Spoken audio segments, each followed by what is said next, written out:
में ओमिक्रॉन के बढ़ते मामले को देखते हुए अमेरिका ने फाइजर की कोविड-19 दवा को मंजूरी दे दी है।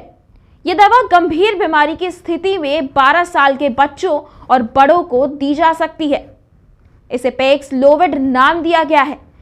बता दें कि कोरोना से लड़ने वाली यह दुनिया की पहली ओरल एंटीवायरल पिल होगी।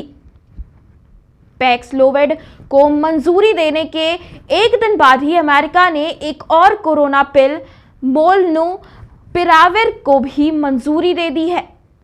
दरअसल यह एक एंटीवायरल दवा है।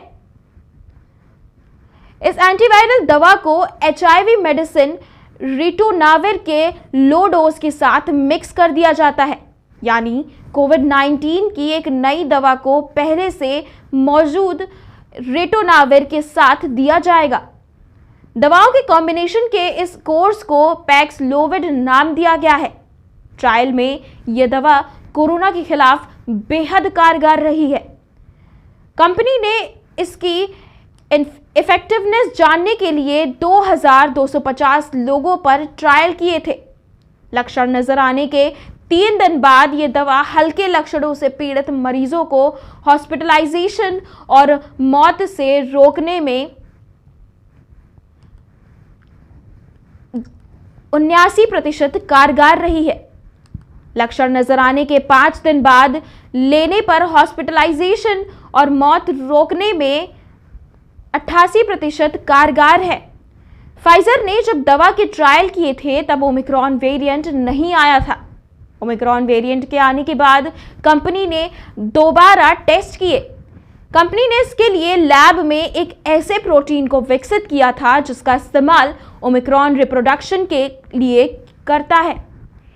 टेस्ट के नतीजों में सामने आया कि यह दवा ओमिक्रॉन पर भी असरदार है। अमेरिका में दवाई के इमरजेंसी यूज ऑथराइजेशन को मंजूरी मिली है। जिन कोरोना पॉजिटिव मरीजों को हॉस्पिटलाइजेशन की ज़रूरत है या मौत हो जाने का खतरा है, उन्हें ये दी जा सकती है। ये मरीज उम्र में 12 साल से बड़े और 40 किलोग्राम से ज़्यादा वजनी होने चाहिए।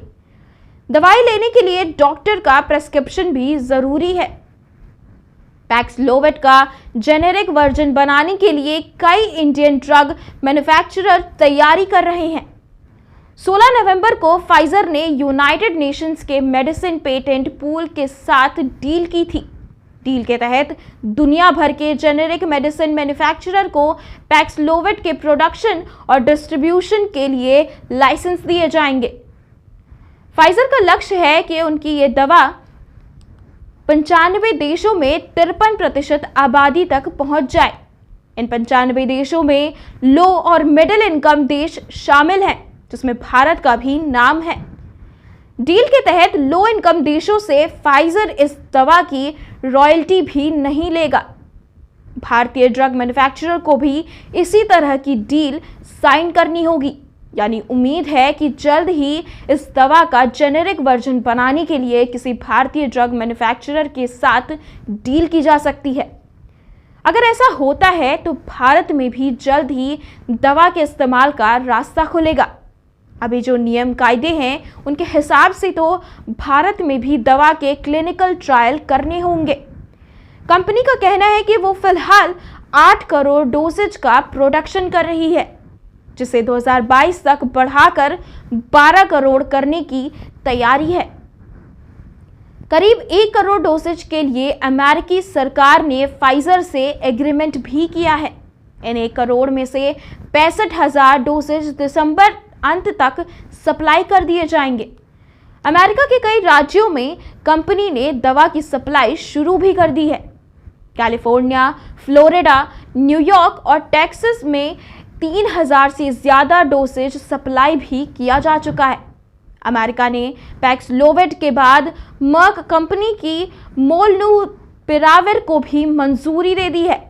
इसे कोरोना से संक्रमित 18 साल से ज़्यादा उम्र के गंभीर मरीजों को दिया जाएगा। मोलनुपिराविर दवा वायरस के जेनेटिक कोड में गड़बड़ी कर उसकी फोटोकॉपी होने से रोकती है। ये भी 40 गोलियां का एक कोर्स है, जिसे 5 दिन में मरीज को दिया जाता है।